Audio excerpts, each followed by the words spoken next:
राज्य सरकार द्वारा अरबों रुपए खर्च कर SC/ST के छात्रों के लिए आवासीय विद्यालय का निर्माण कराया गया। धार जिले में भी अनेक आवासीय विद्यालय बनाए गए, जहां गरीब आदिवासी परिवार के बच्चे वहीं निवास कर शिक्षा ले रहे हैं। लेकिन इन आधुनिक आवासीय विद्यालयों में बड़ी लापरवाही और भारी भ्रष्टाचार निकलकर सामने आ रहा है, जिसे प्रशासन स्तर पर दबाने का भी प्रयास हो रहा है। इंदौर संभाग में इंदौर बड़वानी जिलों में छात्रावास में रहने वाले बच्चों के जीवन से खिलवाड़ की घटना पहले भी सुर्खियों में रही है। इसी बीच धार जिले में भी ऐसी ही घटना ने प्रशासन की नींद उड़ा दी है।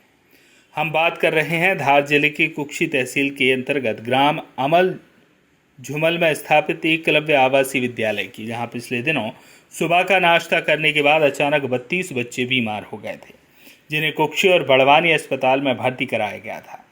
इस घटना से आवासीय विद्यालय में पढ़ने वाले बच्चों के पालकों में इतना भय व्याप्त हो गया कि अमल झुमल आवासीय विद्यालय पूरी तरह खाली हो गया।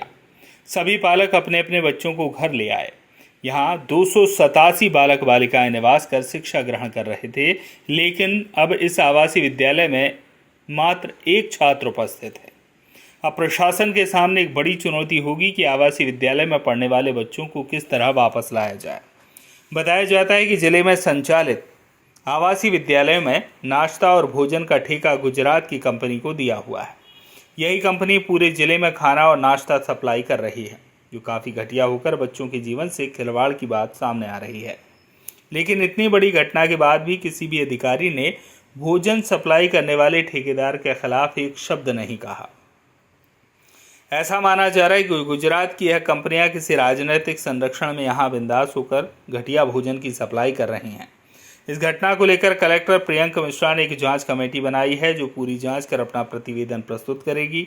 एकलव्य आवासीय विद्यालय में हुई घटना के बाद विभाग के सहायक आयुक्त ब्रजेश पांडे ने भी आवासीय विद्यालय का निरीक्षण किया, जहां प्लास्टिक की कैनों में पानी भरा हुआ था, जिस पर उन्होंने अपनी नाराजगी जाहिर की। इसी प्रकार कुक्षी SDM ने भी निरीक्षण के दौरान पाया कि आवासीय विद्यालय के वाटर कूलर सभी बंद पड़े हुए हैं, जिन्हें तत्काल चालू करने के निर्देश दिए। इस प्रकार कहा जा सकता है कि आवासीय विद्यालयों की क्या स्थितियां हैं और किन परिस्थितियों में गरीब आदिवासी परिवारों के छात्र छात्राएं शिक्षारत हैं। सर, जो बच्चे अस्वस्थ हुए हैं एकलव्य आवासीय विद्यालय के, इस मामले को लेकर क्या बताएंगे आप? मैं सिर्फ इतना कहना चाहता हूँ कि जो बच्चे अस्वस्थ हुए हैं उनके बारे में जांच के लिए कलेक्टर श्री प्रियंक मिश्रा जी ने हमारी एक समिति बनाई है, जिसमें AC ड्राइवर है, फूड ऑफिसर है और पेंशन अधिकारी है। आज शाम तक हम लोग जांच करके अगले कलेक्टर प्रस्तुत कर देंगे। अगर इसमें कुछ भी लापरवाही दिखती है, चाहे वो मैं प्राचार्य हूँ, चाहे वो हमारे अधीक्षक हो या स्टाफ हो, उनके खिलाफ मुख्य कार्रवाई की जाएगी। सर, कोई कारण अभी तक ज्ञात हुआ कि बच्चे अस्वस्थ क्यों हुए?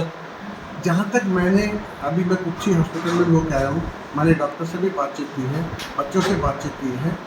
मुझे तो ऐसा लग रहा है कि बच्चों को जो है ना थोड़ा सा सांस लेने में दिक्कत आई है, या फिर हम ये कह सकते हैं एसिडिटी टाइप हुई है। कहीं पर भी मुझे फूड पॉइजनिंग की शिकायत नहीं, किसी भी बच्चे को उल्टी दस्त नहीं हुई। ये बिल्कुल सही है। फिर भी मैं पूरा जांच करूंगा, अभी देखूंगा कि वास्तव में बच्चों का ऐसा खाद्यान्न कहाँ रखा हुआ है और किस लेवल का उनका खाना बनाया जाता है, वो सब हम जांच के बाद जांच रिपोर्ट में लिखेंगे। सर, क्या बताएंगे? आज की तारीख में मात्र एक बच्चा उपस्थित है। पिछले दिनों जो घटना यहाँ पर घटित हुई है, जिसमें 32 बच्चे बीमार हुए थे, उन बच्चों का स्वास्थ्य परीक्षण के लिए शासकीय कुक्षी अस्पताल एवं बड़वानी में भेजने के बाद उनको डिस्चार्ज कर दिया गया। सभी बच्चे स्वस्थ हैं और यहाँ पर जितने बच्चे 289 बच्चे उपस्थित थे, उनके पेरेंट्स के द्वारा बच्चों को अपने अपने घर कुछ दिनों के लिए ले जाया जा चुका है। हम आज से क्लास टीचर के द्वारा मोबाइल पर उनको मैसेज देकर जल्द से जल्द बच्चों को स्कूल में बुलाकर उनका शैक्षणिक कार्य प्रारंभ करेंगे। सर, क्या बताएंगे? आज मैंने एकलव्य विद्यालय ढही का निरीक्षण किया है और यहाँ पर जो कमियाँ थी उनके बारे में बच्चों से चर्चा की, शिक्षकों से चर्चा की, प्राचार्य से चर्चा की है और यहाँ के वार्डन इत्यादि से चर्चा की है। कलेक्टर महोदय ने भी यहाँ पर एक समिति भेजी है जो अभी प्रकरण की जाँच कर रही है किंतु जो पूर्व के अधीक्षक हैं उन्हें मूल संस्था हेतु कार्यमुक्त कर दिया, क्योंकि नए अधीक्षकों की नियुक्ति भारत सरकार से हो चुकी है। बट इस संदर्भ में मैं इतना जरूर बताना चाहूँगा कि इस घटना से पहले ही हम लोगों ने अभी विकास खंड शिक्षा अधिकारियों की, प्राचार्यों की, सहायक आयुक्तों की और सहायक संचालक की एक वीडियो कॉन्फ्रेंस के माध्यम से मीटिंग करी थी, जिसमें मैंने एक निरीक्षण सप्ताह चलाए जाने के निर्देश दिए हैं। उसका एक प्रारूप भी हमने संभाग से निर्धारित किया है और इसमें 2-3 चीज़ें महत्वपूर्ण रहेंगी, उस संबंध में मैं आपको अवगत कराना चाहूँगा। प्रथम तो ये कि जो कन्या छात्रावास हैं उनके लिए महिला अधिकारियों की नियुक्ति होगी, जो कि प्रत्येक छात्रावास के लिए जिम्मेदार होंगी। उनको पालक अधिकारी के रूप में कहा जाएगा।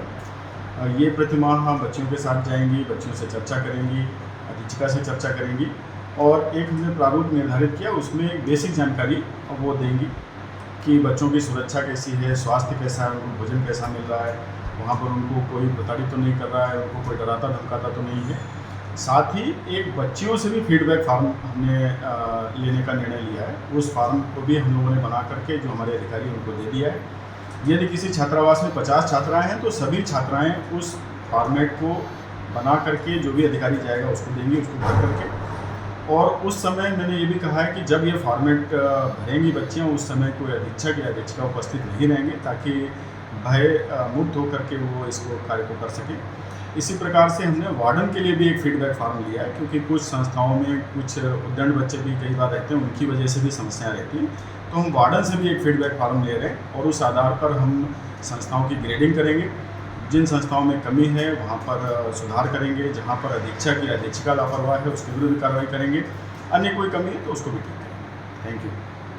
वॉइस ऑफ राइट्स के लिए धार से सुरेश तिवारी की रिपोर्ट।